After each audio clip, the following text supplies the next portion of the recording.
Somo katika barua ya Mtakatifu Paulo kwa Warumi.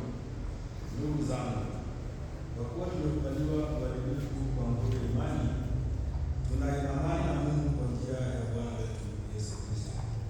Katika imani ametuwezesha kuingia hali ya neema tuliyo nayo sasa. Kwa sababu ya neema hiyo, tutafurahia matumaini ya kushiriki utukufu wa Mungu.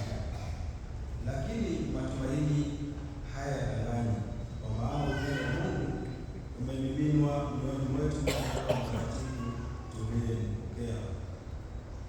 Kristo alikufa kwa ajili yetu wakati tulipokuwa bado dhaifu na mbali na Mungu.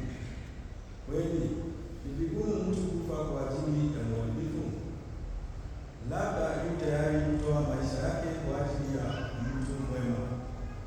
Hivyo Mungu amethibitisha mapendo yake kwetu sisi kwa kufa kwake Kristo kwa ajili yetu tulipokuwa bado wakosefu.